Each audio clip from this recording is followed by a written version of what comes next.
ताजमहल की पूरी height 73 metre है और यह एक परफेक्ट सिमेट्रिकल बिल्डिंग है। आप ताजमहल को किसी भी साइड से देखो यह सेम ही दिखता है। इंटरेस्टिंग बात यह है कि आप ताजमहल को चांद से देखो या 2 सेंटीमीटर की दूरी से देखो, यह आपको एकदम परफेक्ट सिमेट्रिकल दिखेगा। इसकी मेन बिल्डिंग एक परफेक्ट क्यूब है जो हर साइड में 58 मीटर स्ट्रेच हो रखा है। ताजमहल बहुत सारे इल्यूजन क्रिएट करता है, जिसमें से एक सबसे इम्पोर्टेंट है इसके डोम का स्ट्रक्चर, जिसका डायमीटर 18 मीटर है। जब आप पूरी बिल्डिंग को बाहर से देखते हो तो इसकी हाइट 73 मीटर है, लेकिन जैसे ही आप इसको अंदर से देखते हो तो अंदर से इसके डोम की हाइट बेस से ओनली 35 मीटर है और आउटर डोम यहाँ से 38 मीटर की हाइट पर और ऊपर बना हुआ है। और ऐसा इसलिए क्योंकि यहाँ पर डबल डोम स्ट्रक्चर यूज हुआ है। ताजमहल को बनाने में सिर्फ 18 इयर्स का टाइम लगा, जबकि आज के मॉडर्न साइंस का मानना है कि ऐसे स्ट्रक्चर को बनाने में 100 से भी ज्यादा साल का टाइम लग सकता है। लेकिन पुराने टाइम के इंजीनियर्स ने इसके कंस्ट्रक्शन को फास्ट करने के लिए डबल डोम डिजाइन को यूज किया।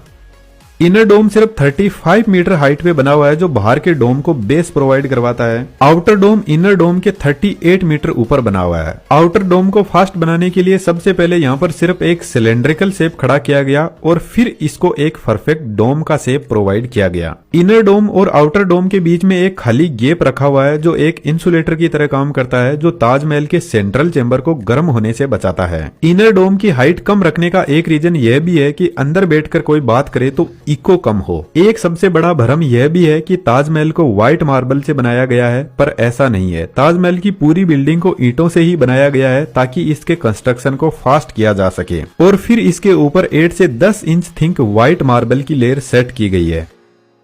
अब ताजमहल का डोम वैसे तो आपको परफेक्ट सिमेट्रिकल दिखाई दे रहा है। यदि हम इस डोम को डिवाइड कर दे 2 हिस्सों में तो इसके लेफ्ट का पार्ट स्लाइटली राइट के पार्ट से हल्का सा बड़ा है। अब ऐसा क्यों है इसके पीछे रीजन का तो पता नहीं है, लेकिन मॉडर्न साइंस ऐसा मानती है कि शायद यह कोई एक ह्यूमन मिस्टेक ही थी। ताजमहल में जो व्हाइट मार्बल लगा हुआ है वह राजस्थान के मकराना शहर से लाया हुआ है जो डोलामाइट से बना हुआ है और यहाँ का मार्बल वर्ल्ड वाइड फेमस है। इस व्हाइट मार्बल की खास बात यह है कि यह लाइट के साथ में बहुत अच्छे से इंटरेक्ट करता है और इसी वजह से ताजमहल दिन के अलग अलग टाइम में अपना कलर भी चेंज करता रहता है। लेकिन यदि आप इस मार्बल को नजदीक से देखोगे तो इसमें कुछ डिजाइन बनी हुई है और यह डिजाइन कोई कलर से नहीं बनाई गई है। यहाँ पर असल में जेम स्टोन यूज किया गया है मार्बल के अंदर। ऐसी डिजाइन बनाने के लिए मार्बल के अंदर ऐसी जगह बनाई जाती है और फिर मोर्टार से स्टोन को अंदर चिपका दिया जाता है।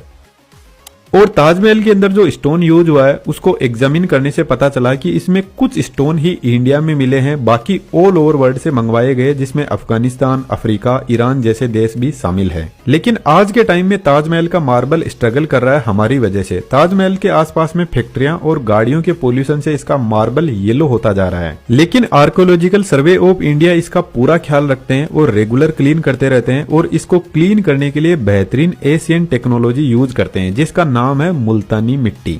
माइक्रोस्कोपिक लेवल पर रिसर्च करने पर पता चला कि मुल्तानी मिट्टी के अंदर पोटेशियम, सोडियम, कैल्शियम और एल्यूमिनियम के मॉलिक्यूल होते हैं जो आज के टाइम के टॉक्सिन्स को अच्छे से एब्जॉर्ब कर लेते हैं और वापस ओरिजिनल प्योरिटी को रीस्टोर करते हैं। तो खासकर जो बॉयज और गर्ल्स कॉस्मेटिक्स पर बहुत पैसा फेंकते हैं ब्यूटी के लिए, वह मुल्तानी मिट्टी यूज कर सकते हैं, जिसने ताजमहल को 400 सालों से इतना चमकदार बना रखा है। तो हमारी तो उम्र ही कितनी है। यदि आप ताजमहल के मेन क्यूब का स्ट्रक्चर देखोगे तो यह ऑक्टागोनल शेप में बना हुआ है, जिसको हस्तबिस्त डिजाइन भी बोलते हैं। और सबसे इंपॉर्टेंट बात यह है कि ताजमहल के अंदर यह हस्तबिस्त डिजाइन आपको हर जगह देखने को मिलेगी। सेंट्रल चेंबर की डिजाइन भी कुछ ऐसी ही बनी हुई है जो ऑक्टागोनल शेप में है, जिसमें टोटल 8 चेंबर बने हुए हैं।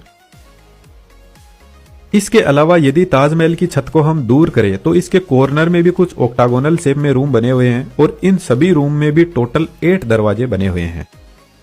ताजमहल का जो मेन एंट्रेंस गेट है जिसको ईवान बोलते हैं, इसके पीछे भी एक रूम बना हुआ है और इस रूम में एंटर होते ही आपको 3 गेट दिख जाएंगे। एक गेट सेंट्रल चेंबर में जाता है जहां पर मुगल बादशाह शाहजहां और मुमताज की फेक कब्र बनी हुई है और 2 साइड में गेट जाते हैं दोनों कॉर्नर में बने हुए ऑक्टागोनल शेप वाले रूम तक। यह रूम भी सेंट्रल चेंबर से कनेक्ट होते हैं, इसके साथ में ईवान के पीछे बने हुए रूम से भी कनेक्ट होते हैं। अब ताजमहल की हस्तबिस्त डिजाइन के पीछे मेन रीजन इस्लामिक कल्चर को बताया जाता है और जो आर्कियोलॉजिकल डिपार्टमेंट के इंजीनियर्स है उनका भी यही कहना है कि अकॉर्डिंग टू कुरान सवरक के 8 दरवाजे हैं और उन्हीं के आधार पर ताजमहल को डिजाइन किया गया है। और यही same to same pattern Taj Mahal के गार्डन में भी देखने को मिलता है, जिसको 4 बाग गार्डन बोलते हैं, जिसमें 4 जलधाराएं और 4 बाग होते हैं जो सवरक के 8 खंड का प्रतीक है।